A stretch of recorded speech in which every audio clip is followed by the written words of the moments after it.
तो इसलिए supreme court का ये वर्डिक्ट इतना इतना अहम क्यों है पार्टी के लिए और मोदी जी के लिए? मतलब आप जब इतिहास लिखेंगे आपकी पार्टी के लिए तो 20 साल बाद, क्योंकि आज का जो युवा है वो तो जानता भी नहीं शायद 2002 में हुआ क्या, क्योंकि ये 20 साल पुरानी बात है।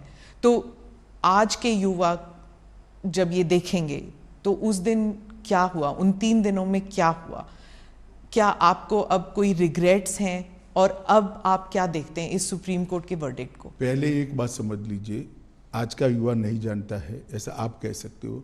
इतिहास हजारों साल जिंदा रहता है और झूठे आरोप जो होते हैं उसका निरसन न्यायालय के माध्यम से होना बहुत जरूरी है। और इसलिए लंबी लड़ाई 18-19 साल लंबी लड़ाई मोदी जी भी लड़े हैं और सत्य ढूंढने वाले लोग भी लड़े हैं और आज विजयी होकर बाहर आए हैं। क्या इसलिए ये लड़ाई जरूरी थी? मतलब कि आप इतिहास जब लिख रहे हैं अपनी इतिहास पार्टी लिखने के लिए नहीं, किसी भी झूठ के सामने लड़ाई करना निहायत जरूरी होता है। किसी भी अपप्रचार के सामने उसको एक्सपोज करना बहुत जरूरी होता है। इतिहास तो अपने आप बनते रहते हैं। 2 बार 2/3 बहुमत से जीतना ही इतिहास है। देश में जीएसटी डाल देना भी इतिहास है। देश के अंदर सीडीएस बनाना भी इतिहास है। देश के पहली बार सर्जिकल स्ट्राइक करना भी इतिहास है। पहली बार एयर स्ट्राइक करना भी इतिहास है। पूरे दुनिया में भारत के गौरव को आसमान तक ले जाना भी इतिहास है। इतिहास की तो खैर बहुत सारी बातें हैं, परंतु झूठ के खिलाफ लड़ाई लड़नी चाहिए और मोदी जी डट कर लड़े हैं, धैर्यपूर्वक लड़े हैं और आज विजयी होकर बाहर आए। पार्टी के लिए ये कितना सिग्निफिकेंट है पॉलिटिकली, मैं पूछ रही हूँ? बहुत सिग्निफिकेंट है। पॉलिटिकली कम, परंतु जिस प्रकार से मेरे पार्टी के सर्वोच्च नेता को विक्टिमाइज करने का प्रयास किया गया और आज कोर्ट ने उसकी धज्जियां उड़ा दी हैं, मैं मानता हूं ये जजमेंट भारतीय जनता पार्टी के हर कार्यकर्ता के लिए, न केवल मोदी जी के लिए, हर कार्यकर्ता के लिए। मोदी जी के लिए तो खैर आत्मसंतोष का विषय हो सकता है, हर कार्यकर्ता के लिए गौरव का विषय है कि आज जो झूठे आरोप हमारे सर्वोच्च नेतृत्व पर लगाए थे वो सारे खारिज हो गए।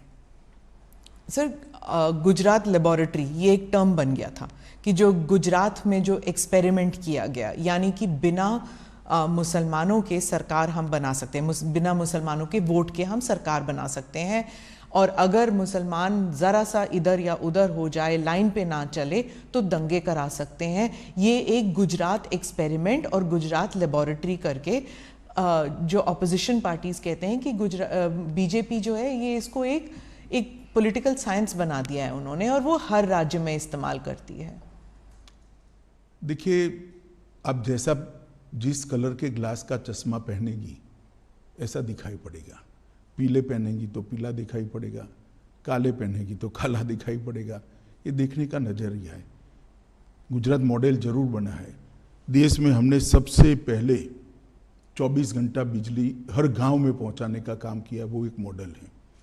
देश के अंदर 12 साल के अंदर 0 ड्रॉप आउट रेशियो, लगभग 0 ड्रॉप आउट रेशियो और 99% से ज़्यादा एनरोलमेंट किया बच्चों का प्राइमरी एजुकेशन के अंदर, वो भी मॉडल है। गुजरात के ट्राइबल एरिया के लिए वन बंधु कल्याण योजना लेकर आए, वो भी मॉडल है। 10% ग्रोथ रेट के साथ 12 साल तक एग्रीकल्चर ग्रोथ रेट हमने अचीव किया है, वो भी एक मॉडल है। ढेर सारे मॉडल है, हाईवेज से लेकर ग्रामीण विकास से लेकर अर्बन डेवलपमेंट तक। हमारे अर्बन डेवलपमेंट के एक्ट भी मॉडल है। जहां तक दंगों का सवाल आप कर रही है, आप एक बात समझ लीजिए, आप इतनी वरिष्ठ पत्रकार है स्मिता बहन, आप कांग्रेस के शासन के जो आपको ठीक लगे वो 5 साल और भारतीय जनता पार्टी के शासन से जो आपको ठीक लगे वो 5 साल ले लो।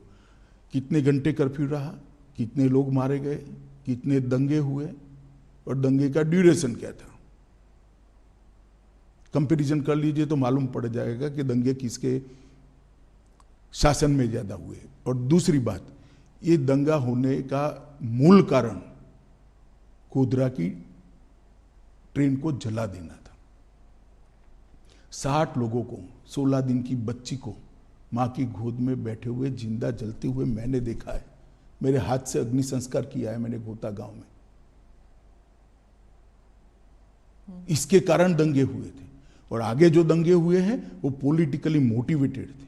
रिजर्वेशन का आंदोलन हुआ, दंगों में कन्वर्ट कर दिया गया। जब वो गोधरा से बॉडीज लेके गए थे अंतिम संस्कार के लिए, तब आपको लगा था कि ये there will be a blow back, मतलब कि कोई प्रतिक्रिया होगी?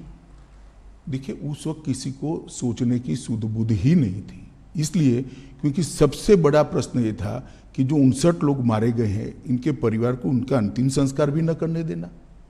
और कोई प्रोफेशनल इनपुट ऐसा नहीं था कि भाई इतनी बड़ी मात्रा में रिएक्शन आ जाएंगे। तो बॉडीज को परेड कर दिया गया था। परेड नहीं करा है, ये गलत प्रचार है। 16 सिविल अस्पताल में ले गया गया और बंद एम्बुलेंस में उनके परिवार वाले अपने घर पर ले गए। आप हॉस्पिटल में थे? मैं खुद हॉस्पिटल में था। क्या देखा आपने उस दिन? क्या देखना क्या था, जली हुई लाशें थी। दुख ही दुख था, आक्रांत था, रोष था। आप एमएलए थे, लेकिन आपकी कॉन्स्टिट्यूएंसी में ज्यादा दंगे हुए नहीं कंपेयर टू बाकी जगहों में। अगर आप उस वक्त इंचार्ज होते, अगर आप होम मिनिस्टर होते, तो आप क्या करते अलग उस वक्त? देखिए, जो भी लोग थे उन्होंने अच्छा काम किया था, मगर घटना के कारण रोष इतने व्यापक मात्रा में था जिसकी भनक किसी को नहीं लगी थी, किसी को नहीं लगी थी, ना पुलिस को लगी थी ना किसी को लगी थी, और बाद में किसी के हाथ में ही नहीं रहा सर। और देखिए, इस बात पर अनेक अदालतों में, एक सुप्रीम कोर्ट के रिटायर्ड जज के कमीशन में सब जगह बहस हो चुकी है। ये मोदी जी को कोई पहली क्लीन चिट नहीं है, नानावटी कमीशन ने भी क्लीन चिट दी है, फिर भी एसआईटी बनाई गई। और मोदी जी एसआईटी के सामने कोई नाटक करते हुए नहीं गए थे कि भी मेरे समर्थन में आ जाओ, गांव गांव से आओ, नहीं आते तो फिर एमएलए को बुला लो, एमपी को बुला लो, एक्स एमपी को बुला लो और धरना करो। पर क्यों नहीं गई बीजेपी, क्यों नहीं गई? अब सपोर्ट हम मानते थे कि हमने न्याय में सहयोग करना चाहिए, न्यायिक प्रक्रिया में सहयोग करना चाहिए। सुप्रीम कोर्ट का ऑर्डर है, एक एसआईटी काम कर रही है। एसआईटी अगर चाहती है मुख्यमंत्री जी को कुछ सवाल पूछना, तो मुख्यमंत्री स्वयं कहते हैं कि मैं कोऑपरेट करने के लिए तैयार हूं। किस चीज का आंदोलन करना है? आंदोलन किस चीज का करना है? ये न्यायिक प्रक्रिया है। हमारे यहाँ कोई भी व्यक्ति न्याय की परिधि से बाहर नहीं है। नहीं, दैट आई एग्री, लेकिन आप खुद कह रहे हैं कि विक्टिमाइजेशन हो रही थी। मतलब आपको आपके खिलाफ जो चल रहा था उस टाइम, मीडिया ट्रायल या एनजीओ, उसके खिलाफ आंदोलन, क्या वो जस्टिफाइड नहीं था? देखिए, ट्रायल के खिलाफ, कोई भी न्यायिक प्रक्रिया के खिलाफ आंदोलन जस्टिफाइड नहीं होता है, क्योंकि हमारा व्यू था वो व्यू सही तभी माना जाएगा जब न्याय की अदालत उस पर थप्पा मारी, मुझे जेल में डाल दिया। तो मैं तो कहता ही था मैं निर्दोष था, परंतु जब न्याय की अदालत ने कहा कि मुझ पर गलत केस किया गया, मुझे फंसाने के लिए पॉलिटिकली मोटिवेटेड साजिश थी सीबीआई की, तब इस पर थप्पा लगता है। मेरे कहने से कुछ नहीं होता। उस वक्त लगा आपको कि पार्टी आपके साथ नहीं है? जरा भी नहीं लगा, पार्टी मेरे साथ ही थी। और आपको उस वक्त लगा कि ये पॉलिटिकल वेंडेटा है कि आपको जेल में डाल दिया? मैं तो भाग्य मानता हूं। क्यों? मैं भाग्य में मानता हूं, और मेरा तो जिन्होंने भी किया भला ही किया है। तो ये आप समझते हैं कि आपकी भलाई में हुआ? कैसे? नहीं, जो हुआ भले के लिए हुआ, बाद में परिणाम अच्छे आए।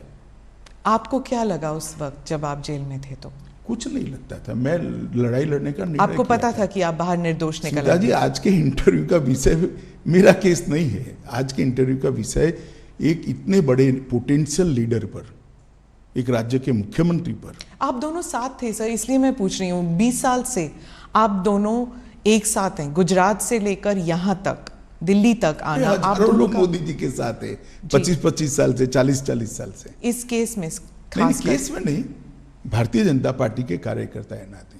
पर ये राइट्स को लेकर जब भी किसी को सोचा जाता है, किसी के बारे में सोचा जाता है, आप दोनों के बारे में, हालांकि आप उस वक्त सिर्फ एक एमएलए थे, लेकिन इस लड़ाई में आप उनके साथ थे हमेशा। नहीं तो लड़ाई मुझे लड़नी है, क्योंकि ये सत्य की लड़ाई है।